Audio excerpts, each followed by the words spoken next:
नमस्कार, जय हिंद। स्वागत है जब सबका फिर से। आज से हम लोग क्लास छठी की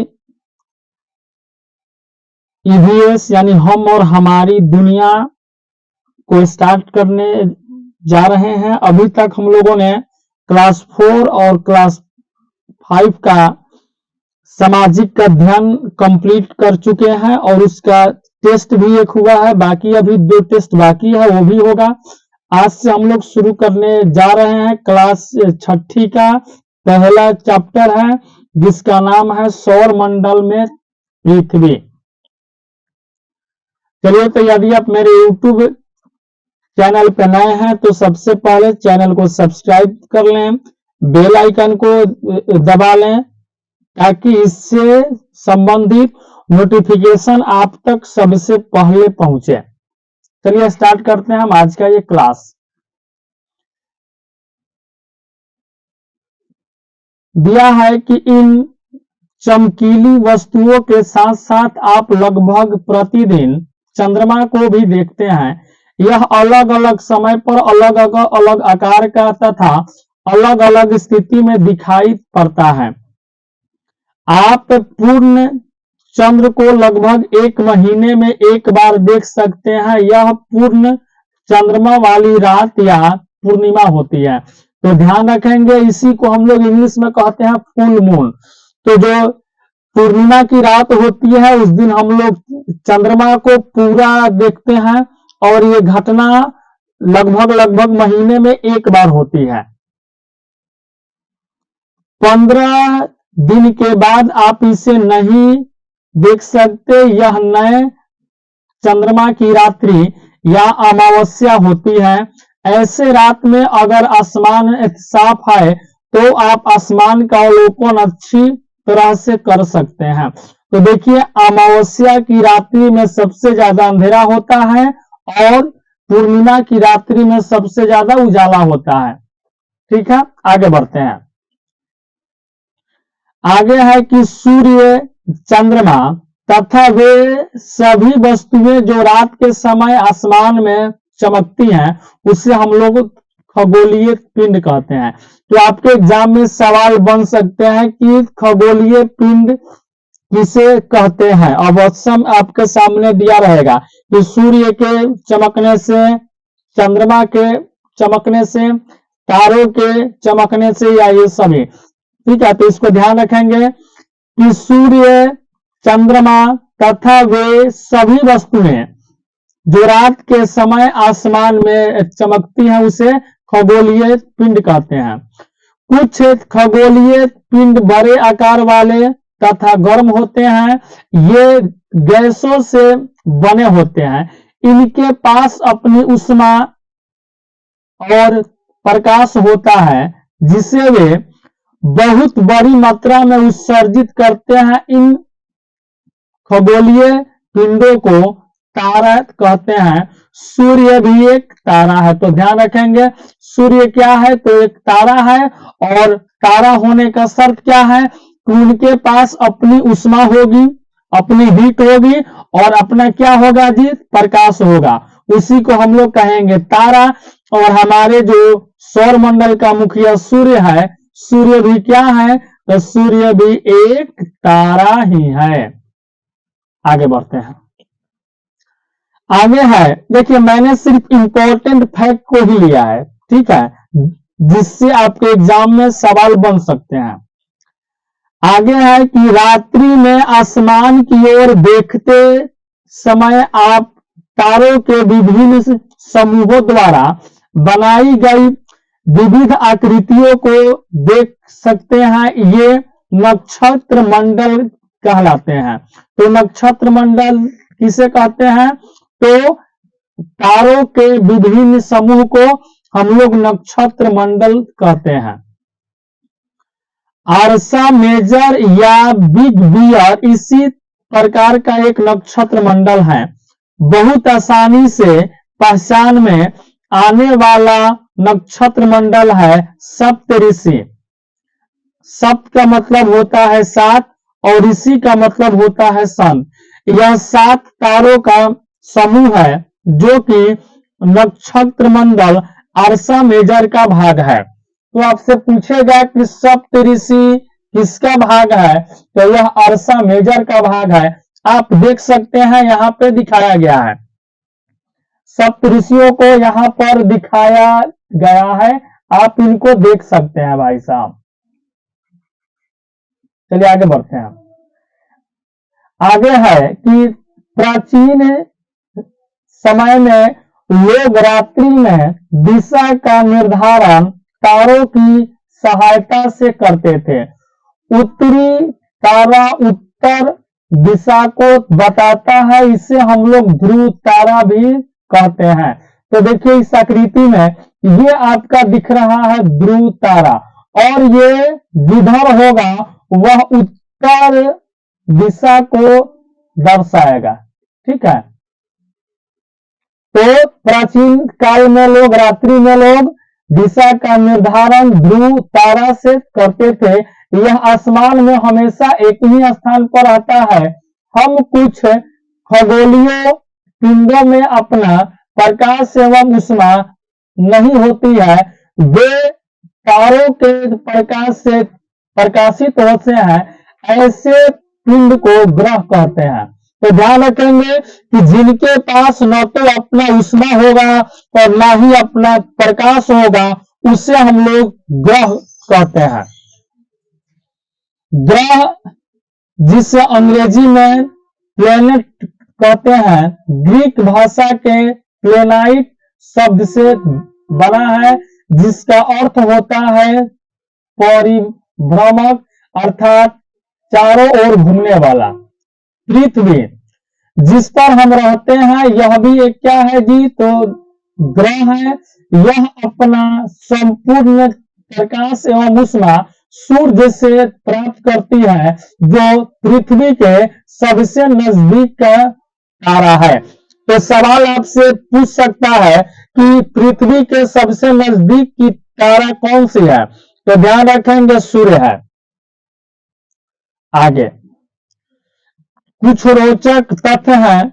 बृहस्पति, शनि तथा यूरेनस के चारों ओर छल्ले हैं। ये छल्ले विभिन्न पदार्थों के असंख्य छोटे छोटे पिंडों से बनी पट्टियां हैं। पृथ्वी से इन छल्लों को शक्तिशाली दूरबीन की सहायता से देखा जा सकता है। तो आपसे सवाल पूछेगा कि कौन ऐसा ग्रह है जिसके आसपास में छल्ले हैं, तो वो है कौन से, बृहस्पति है, शनि है और यूरेनस है। ठीक है, आगे बढ़ते हैं। अब यहां पर ग्रहों को दर्शाया गया है, अब देख सकते हैं यह सूर्य है। सूर्य से सबसे नजदीक में कौन है, बुध है। उसके बाद कौन सा है, तो शुक्र है। उसके बाद कौन है, तो पृथ्वी है। उसके बाद मंगल है। तब कौन है, बृहस्पति है। तब कौन है, शनि है। तब कौन है, यूरेनस यानी अरुण है। और इसके बाद होगा कौन जी, तो वरुण होगा। ध्यान रखेंगे ग्रहों की संख्या 8 है। सूर्य के सबसे नजदीक ग्रह बुध है, उसके बाद शुक्र है, तब है पृथ्वी, तब है मंगल, और मंगल के बाद है बृहस्पति, तब शनि, तब अरुण, और तब कौन सा है, वरुण है। ये 8 ग्रह है। ठीक है, हम इनके बारे में भी जानते हैं। सबसे पहले जानेंगे बुध के बारे में। सूर्य के चारों ओर एक परिक्रमा 88 दिन में समाप्त करता है, जबकि अपने अक्ष पर घूर्णन या 59 दिन में कर लेता है। अब बात है शुक्र का। सूर्य के चारों ओर यह परिक्रमण 255 दिन में करता है, जबकि अपने अक्ष पर यह 243 दिन में घूमता है। ये सारे फैक्ट आपको रखने होंगे, याद करने होंगे। ध्यान रहे बात, ये सारे फैक्ट को आपको रखना होगा, बिना रटे हुए नहीं होगा, पूछ सकता है सवाल। पृथ्वी सूर्य के चारों ओर एक परिक्रमा करती है 365 दिन में, जबकि अपने अक्ष पर एक दिन में घूम जाती है, 24 घंटे में घूम जाती है। और इसके उपग्रहों का भी संख्या है कितना, तो एक है। तो ध्यान रखेंगे पृथ्वी के एक उपग्रह है, उसका नाम है चंद्रमा। बुध का कोई उपग्रह नहीं है, शुक्र का भी कोई उपग्रह नहीं है। तो सवाल पूछेगा कौन ऐसे दो ग्रह हैं जिनके कोई उपग्रह नहीं है, तो आंसर होगा बुध और शुक्र। आगे आपसे यह पूछेगा कि पृथ्वी के कितने उपग्रह हैं, तो एक, और उसका नाम क्या है, तो चंद्रमा। ठीक है, अब बात होगी मंगल के। तो सूर्य के चारों ओर एक परिक्रमा 687 दिन में, जबकि अपने अक्ष पर घूर्णन इसका भी एक दिन में।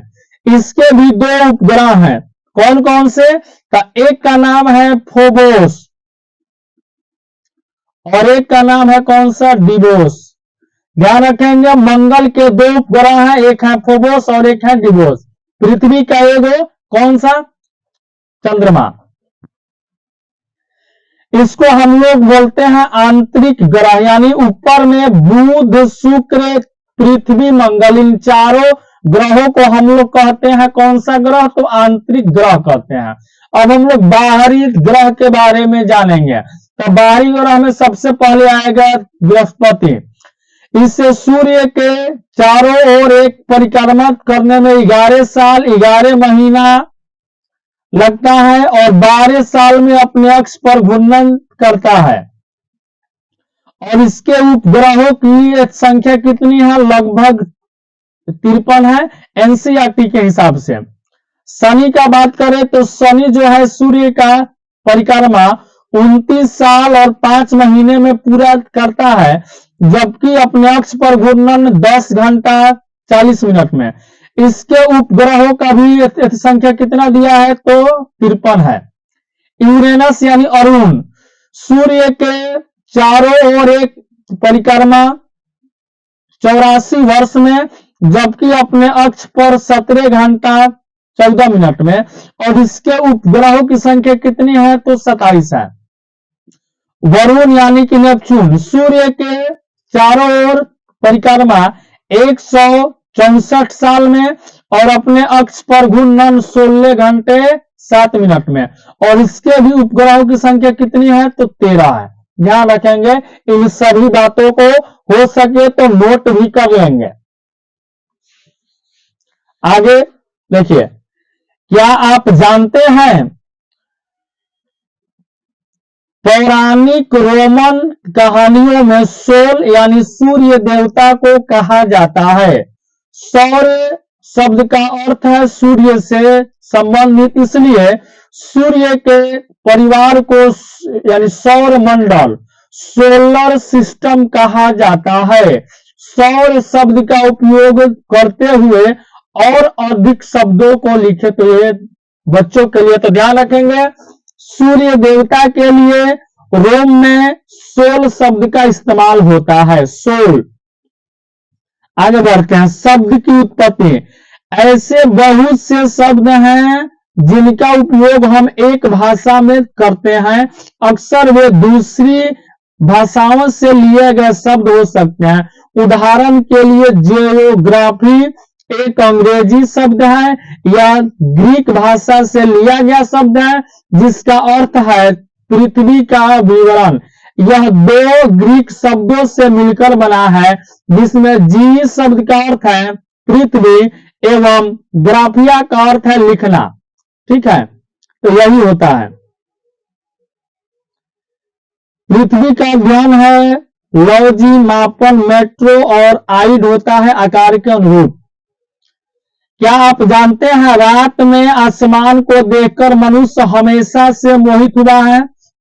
खगोलीय पिंडों एवं उनकी गति के संबंध में अध्ययन करने वाले को खगोल शास्त्री कहते हैं। आर्यभट्ट भारत के रहने वाले थे। आर्यभट्ट प्राचीन भारत के खगोल शास्त्री थे। उन्होंने कहा था कि सभी ग्रह तथा चंद्रमा परावर्तित सूर्य प्रकाश के कारण चमकते हैं। आज विश्व के सभी भागों में खगोलविद ब्रह्मांड के रहस्यों को खोजने में लगे हैं।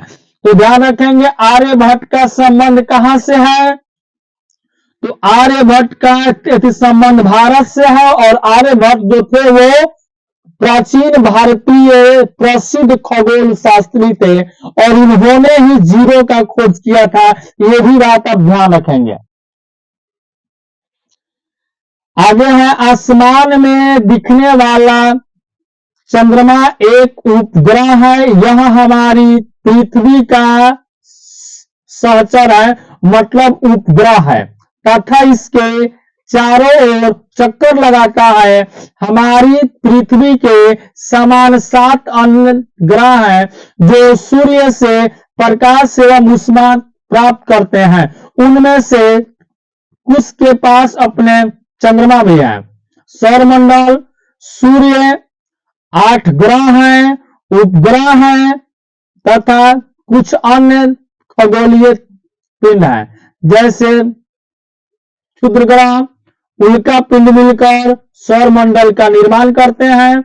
उससे हम सौर परिवार का नाम देते हैं, जिसका मुखिया कौन होता है? सूर्य होता है। सूर्य, अब हम लोग जानेंगे सूर्य के बारे में। तो सूर्य सौर मंडल के केंद्र में स्थित है। यह बहुत बड़ा है एवं अत्यधिक गर्म गैसों से बना है। इसका खिंचाव बल इसमें सौर मंडल को बांधे रखता है। सूर्य सौर मंडल के प्रकाश एवं ऊष्मा का एकमात्र स्रोत है। ध्यान रखेंगे, अगर सूर्य नहीं होता तो सौर मंडल में प्रकाश और ऊष्मा नहीं होती। इसके कहने का मतलब यही है।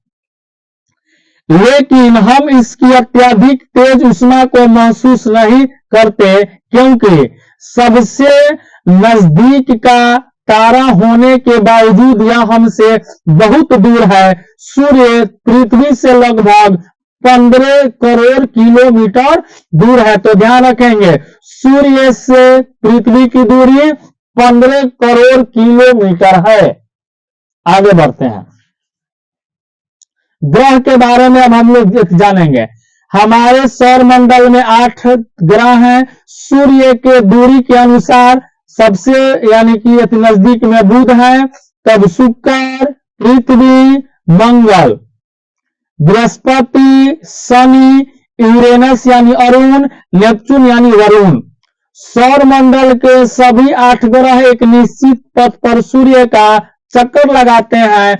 ये रास्ते दीर्घ वृत्ताकार में फैले हुए हैं। ये कक्षा कहलाते हैं।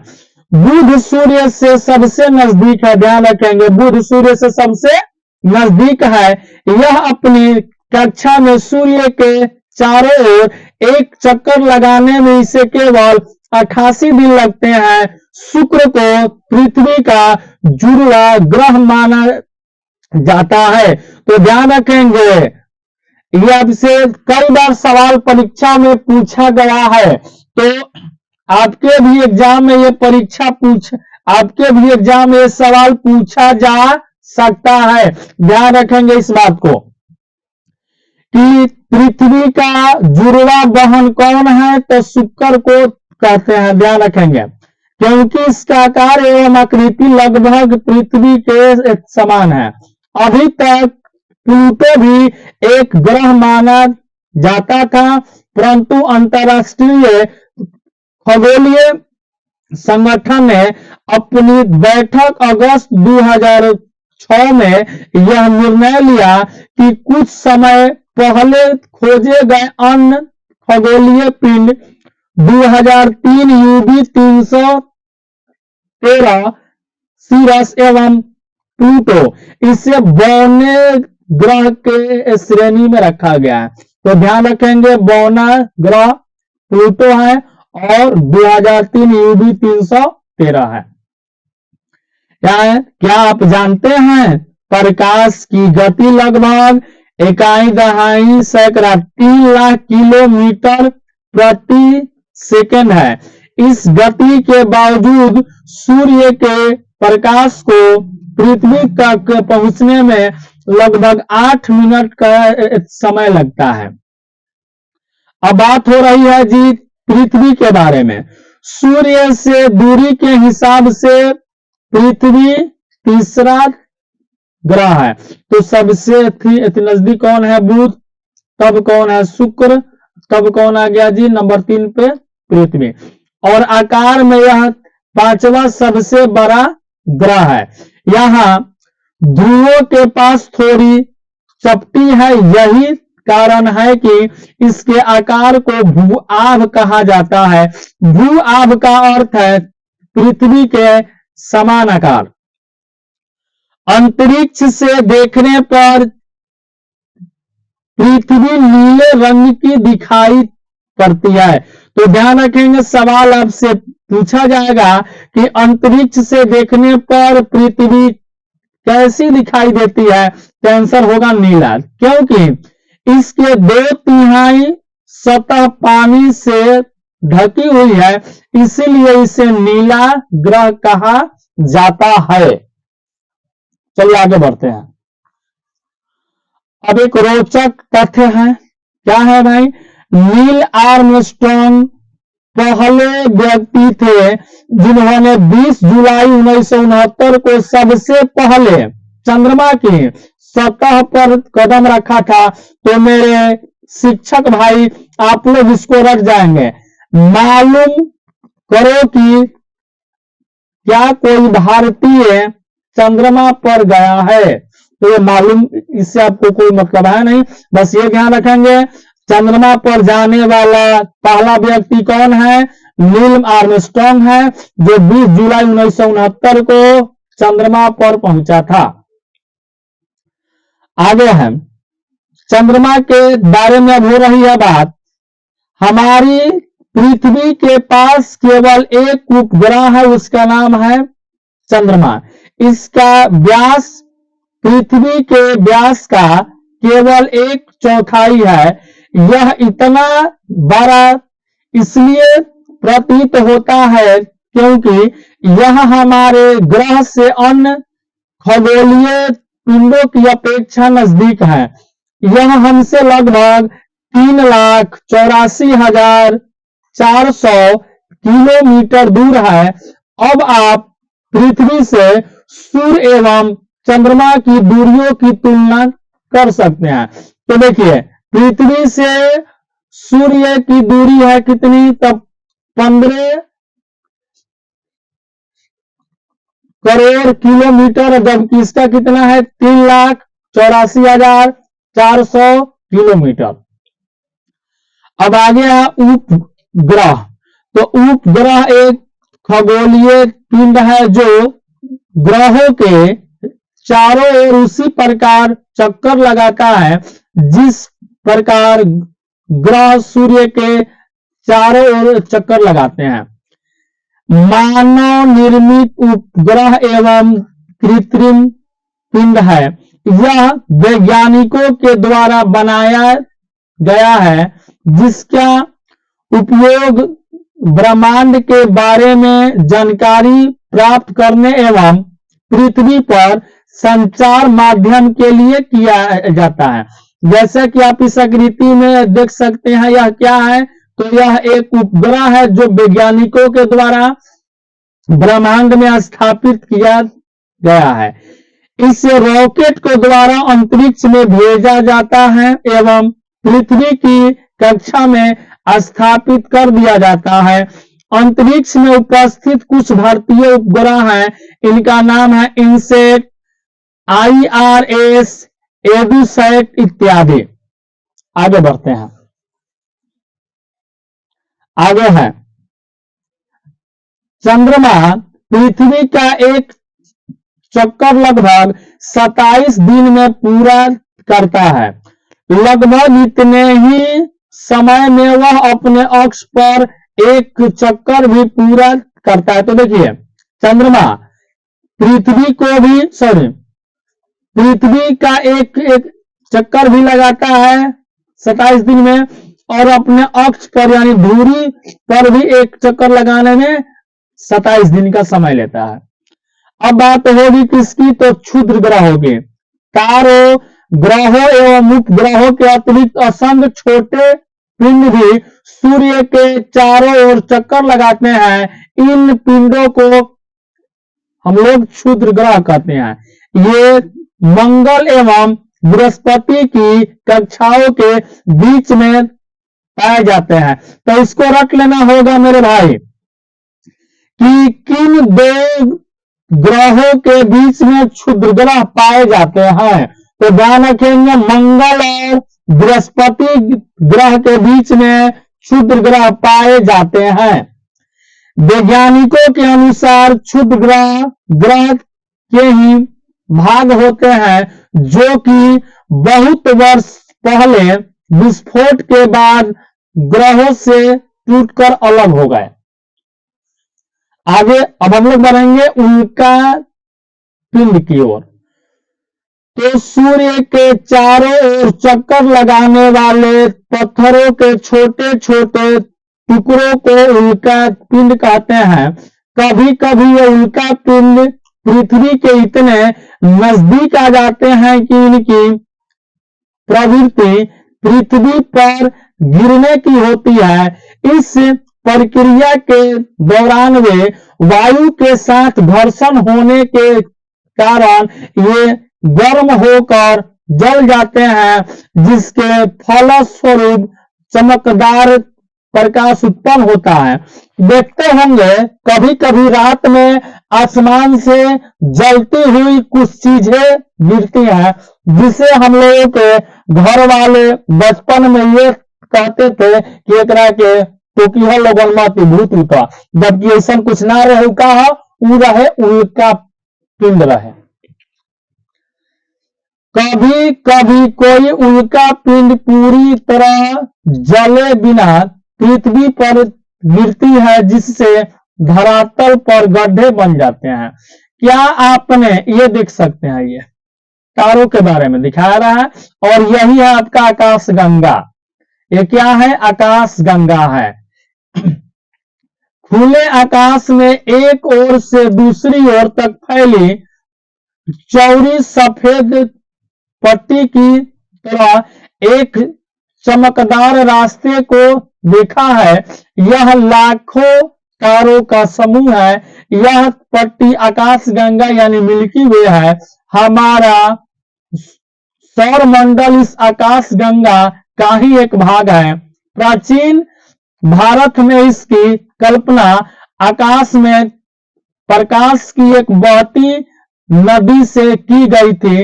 इस प्रकार इसका नाम आकाश गंगा पड़ा था। आकाश गंगा करोड़ों बादलों एवं गैसों की एक प्रणाली है। ठीक है, आगे बढ़ेंगे। अब आप देख सकते हैं कि हम लोग ये हम लोग हैं, पृथ्वी है। पृथ्वी आता है सौर मंडल के अंतर्गत और सौर मंडल आता है आकाश गंगा के अंतर्गत और आकाश गंगा आता है ब्रह्मांड के अंतर्गत। ध्यान रखेंगे। क्या आप ब्रह्मांड के साथ साथ अपना संबंध बता सकते हैं? आप पृथ्वी पर हैं, ये कुछ ऐसे ही है, सिर्फ बच्चों के लिए है। ठीक है, बस इतना समझना। आगे अब कुछ ऑब्जेक्टिव, ये चैप्टर कंप्लीट हुआ। अब इससे कुछ ऑब्जेक्टिव सवाल आपके सामने है। किस ग्रह को पृथ्वी के जुड़वा ग्रह के नाम से जाना जाता है?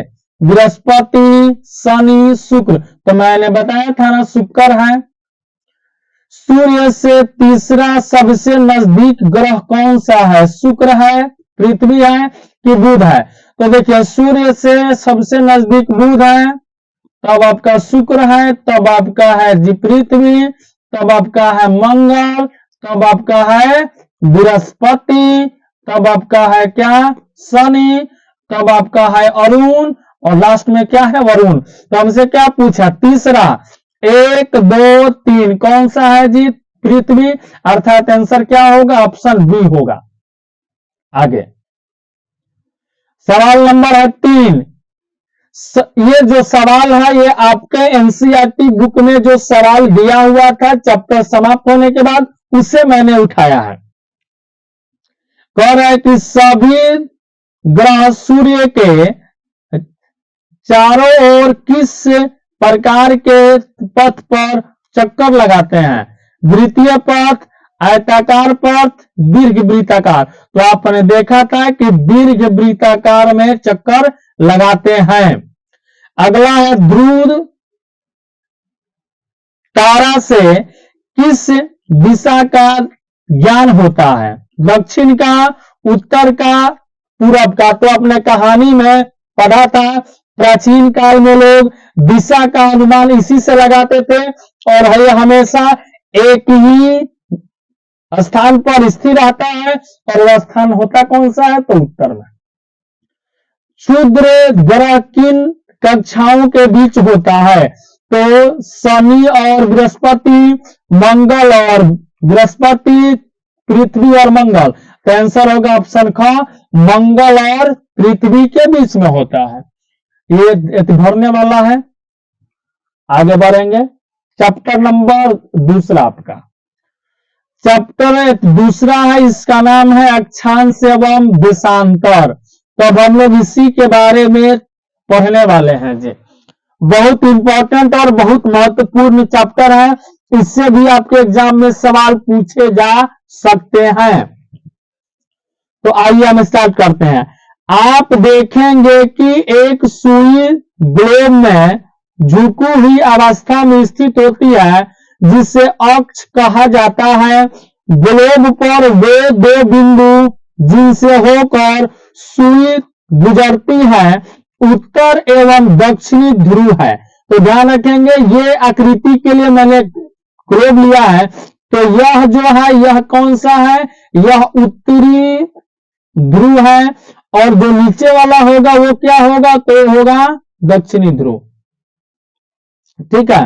ग्लोब की सुई, इस सुई के चारों ओर पृथ्वी की भांति पश्चिम से पूरब की ओर घुमाया जा सकता है। तो जैसे ये आप देख रहे हैं, ये जो घुमा हुआ आकृति है, इसको हम लोग कहते हैं इसको हम लोग कहते हैं अक्षांश रेखा।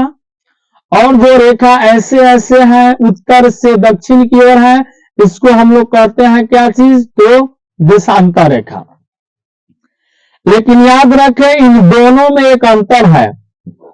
पृथ्वी पर वास्तव में ऐसी कोई सुई नहीं होती है। यह अपने अक्ष पर चारों ओर घूमती है, जो एक काल्पनिक रेखा है। तो यह जो आप लोग ग्लोब पे ये जो रेखा देखते हैं, यह क्या है? काल्पनिक रेखा है। यानी हम लोगों के द्वारा, हमारे वैज्ञानिकों के द्वारा ये माना गया रेखा है, जिसमें से जो ऊपर से नीचे आती है, इसको हम लोग कहते हैं देशांतर रेखा। और जो पश्चिम से पूरब जाती है, इसको हम लोग कहते हैं कौन सा रेखा? तो अक्षांश रेखा। इसको ध्यान रखेंगे। आगे बढ़िए। एक अन्य काल्पनिक रेखा भी ग्लोब को दो बराबर भागों में बांटती है। इसे विषुवत वृत्त कहा जाता है। अब जैसे देख लो, ये एक मैंने पृथ्वी बनाया और मैंने बीच से एक रेखा खींचा। तो ये जो रेखा है, यह इसे दो इक्वल बराबर भागों में बांट रहा है। यह है पूरब और यह है आपका जी पश्चिम। ऊपर वाला को उत्तर और कहेंगे नीचे वाला को दक्षिण। तो ये रेखा इसको दो बराबर भागों में बांट रही है। तो इसी हम रेखा को कहते हैं क्या?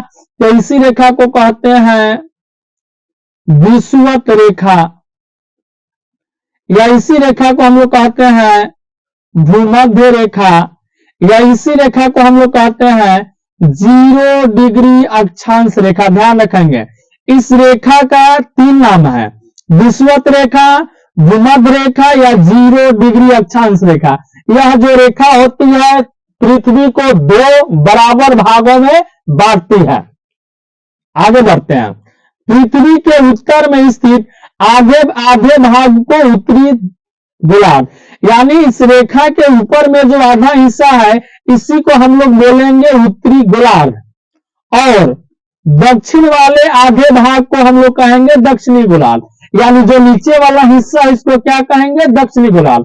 ये दोनों बराबर के आधे भाग होते हैं। इस प्रकार विषुवत वृत्त पृथ्वी पर एक काल्पनिक वृत्त बनाता है एवं यह पृथ्वी पर विभिन्न स्थानों की स्थिति बताने का सबसे महत्वपूर्ण संदर्भ बिंदु है। तो ध्यान रखेंगे कि विषुवत रेखा से या अक्षांश रेखा से जो है स्थानों का बोध होता है। ठीक है, विषुवत वृत्त से ध्रुवों तक स्थित सभी समानांतर वृत्तों को अक्षांश रेखाएं कहा जाता है। अक्षांशों को अंश में मापा जाता है। विषुवत वृत्त शून्य अक्ष अक्षांश को दर्शाता है। मैंने क्या बोला, 0 डिग्री अक्षांश या भूमध्य रेखा या विषुवत रेखा, ये सबके सब इसी रेखा का नाम है जो इसको 2 बराबर भागों में बांट रही है। आगे बढ़ते हैं। विषुवत वृत्त शून्य अक्ष अक्षांश को दर्शाता है। चूंकि विषुवत वृत्त के दोनों तरफ ध्रुवों के बीच की दूरी पृथ्वी के चारों ओर के वृत्त का 1/4 है, अतः इसका माप होगा 360 अंश अर्थात 1/4 यानी कि 90 अंश। इस प्रकार 90 अंश उत्तरी अक्षांश उत्तरी ध्रुव को दर्शाता है और 90 अंश दक्षिणी अक्षांश दक्षिणी ध्रुव को दर्शाता है। इस प्रकार विषुवत वृत्त के उत्तर की सभी समानांतर रेखाओं को उत्तरी अक्षांश कहा जाता है। जैसे मान लो पृथ्वी है और ये आपका विषुवत रेखा है, ये उत्तर है, तो इसके ऊपर ये जितने भी अक्षांश होंगे इनको क्या कहेंगे, उत्तरी अक्षांश, और इसके नीचे जो अक्षांश होंगे इसको क्या कहेंगे, दक्षिणी अक्षांश। तो विषुवत वृत्त के दक्षिण स्थित सभी समानांतर रेखाओं को क्या कहते हैं, दक्षिणी अक्षांश कहते हैं। आगे बढ़ते हैं। इसलिए प्रत्येक अक्षांश के मान के साथ उसकी दिशा यानी उत्तर या दक्षिण को भी लिखा जाता है। सामान्यतः इसे उत्तर या दक्षिण उ या द अक्षर से व्यक्त किया जाता है। उदाहरण के लिए महाराष्ट्र में चंद्रपुर एवं ब्राजील, दक्षिणी अमेरिका में बेलो होरिजोंटो दोनों एक ही अक्षांश 20 डिग्री अंश पर स्थित है, लेकिन चंद्रपुर विषुवत वृत्त के 20 अंश उत्तर में एवं बेलो होरिजोंटो विषुवत वृत्त के 20 डिग्री अंश दक्षिण में स्थित है। इसलिए हम कह सकते हैं कि चंद्रपुर, ये देखिए एनसीईआरटी का एग्जांपल है तो ध्यान रखेंगे, चंद्रपुर 20 डिग्री उत्तरी अक्षांश पर एवं बेलो होरिजेंटो 20 डिग्री दक्षिणी स्थान पर स्थित है। विषुवत वृत्त है 0 डिग्री उत्तरी ध्रुव है 90, जबकि दक्षिणी ध्रुव है 90। अतिरिक्त 4 महत्वपूर्ण अक्षांश है। ये देखिए ये आपका है 0 डिग्री अक्षांश। अब इसके ऊपर में जब आप 23.5 डिग्री उत्तरी अक्षांश में जाएंगे तो इस रेखा को हम लोग क्या कहते हैं, कर्क रेखा कहते हैं, ध्यान रखेंगे उत्तर में। और इसके ऊपर जब हम लोग 66.5 डिग्री उत्तर में जाएंगे तो इसको कहते हैं उत्तरी शीत कटिबंध। वैसे ही अगर हम यहाँ पर 23.5 डिग्री यानी दक्षिण की ओर आएंगे तो इस रेखा को कहते हैं मकर रेखा, यानी ऊपर है तो रेखा कर्क रेखा और नीचे है मकर रेखा, और भारत जो है अपना यही स्थित है। ठीक है, तो कर्क रेखा भारत के 8 राज्यों से होकर के गुजरती है, ध्यान रखेंगे। 23.5 डिग्री ऊपर हो गया कर्क रेखा और 23.5 डिग्री हो गया नीचे जी मकर रेखा। अब इसको याद रखेंगे, क और म, क से कर्क रेखा उत्तर में, म से मकर रेखा नीचे, ऊपर वाला उत्तर होता है, नीचे वाला दक्षिण होता है। ठीक है, आगे बढ़ते हैं। उत्तरी गोलार्ध में कर्क रेखा 23.5 डिग्री उत्तर, दक्षिणी गोलार्ध में मकर रेखा 23.5 डिग्री दक्षिण में। विषुवत वृत्त के 66.5 डिग्री उत्तर में उत्तरी ध्रुव वृत्त और 66.5 डिग्री दक्षिण में दक्षिणी ध्रुव वृत्त है। कर्क रेखा एवं मकर रेखा के बीच के सभी अक्षांशों पर सूर्य में एक बार दोपहर में सिर के ठीक ऊपर होता है, इसलिए इस क्षेत्र में सबसे अधिक ऊष्मा प्राप्त होता है, इसलिए इसे हम लोग उष्ण कटिबंधीय क्षेत्र कहते हैं।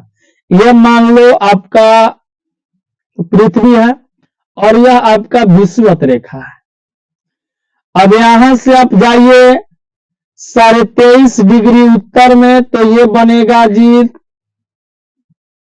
कर्क रेखा, और यहां से आप आइए 23.5 डिग्री नीचे में, तो यहां क्या बनेगा मकर रेखा।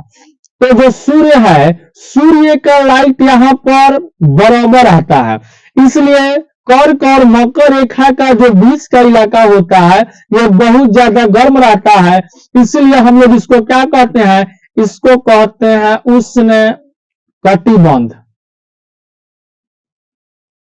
कटिबंध का मतलब उष्ण मतलब गर्म, कटिबंध का मतलब होता है दो क्षेत्रों के बीच का जगह। कर्क रेखा एवं मकर रेखा के बाद किसी भी अक्षांश पर दोपहर का सूर्य कभी भी सिर के ऊपर नहीं होता है। ध्रुव की तरफ सूर्य की किरणें तिरछी हो जाती है।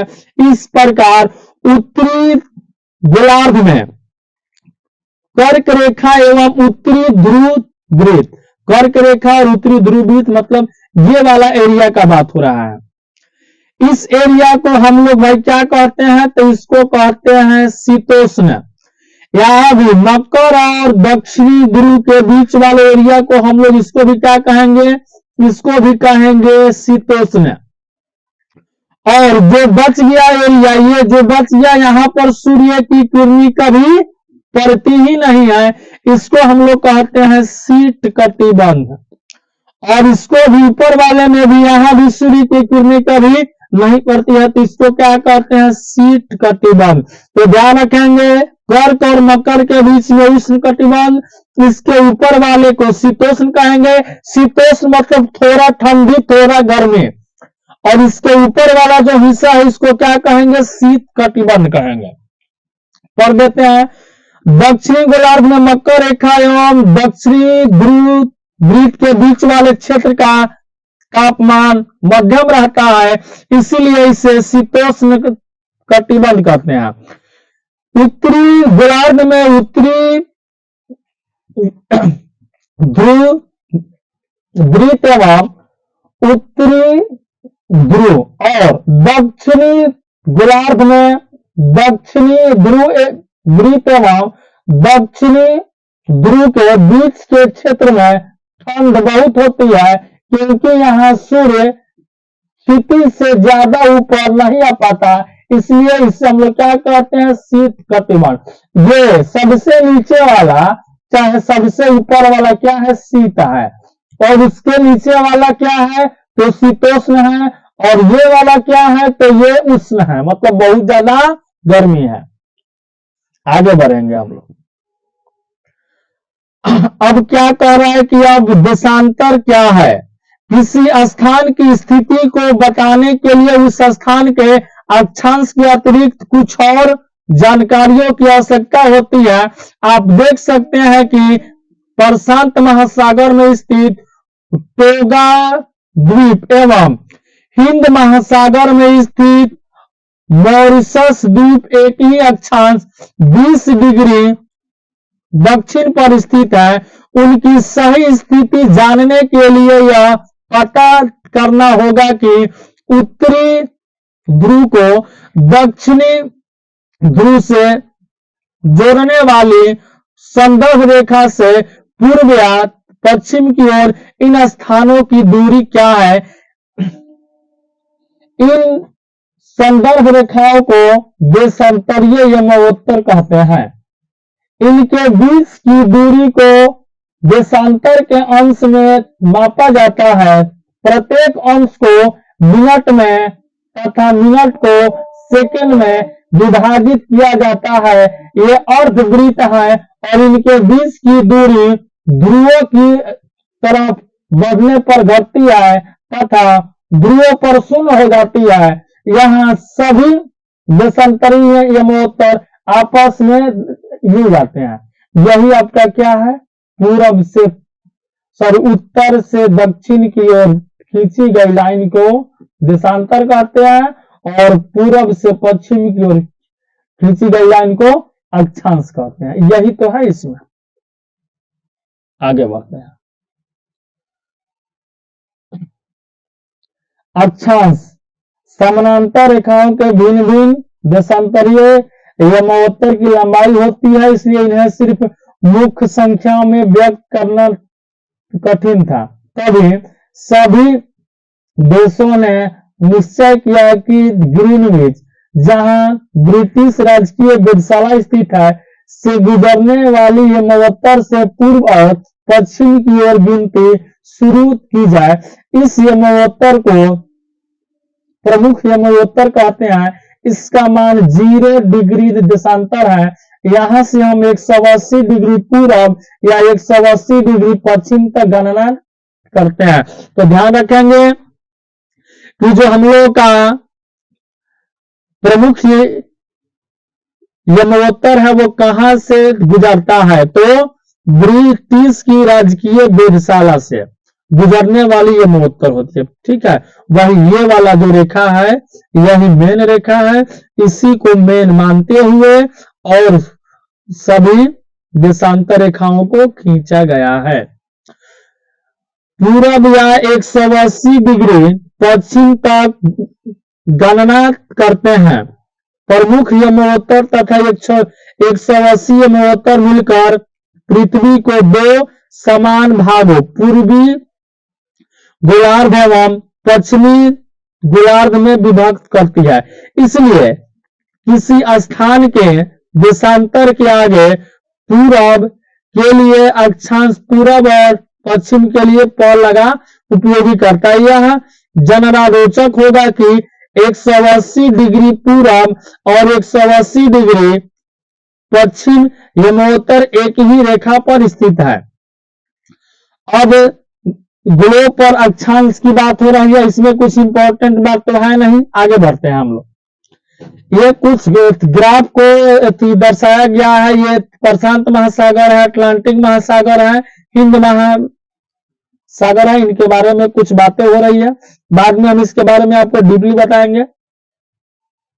आगे बढ़ते हैं।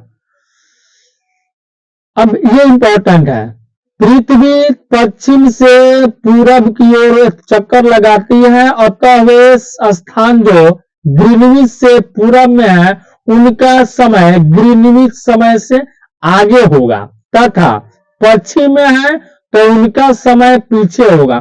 मान लीजिए यह एक रेखा मैंने मान लिया ग्रीनविच रेखा है, तो इससे अगर आप पूरब की ओर जाएंगे तो समय क्या होगा, तो आपको आगे मिलेगा, और इससे अगर आप पश्चिम की ओर जाएंगे तो समय आपको क्या मिलेगा, तो पीछे मिलेगा।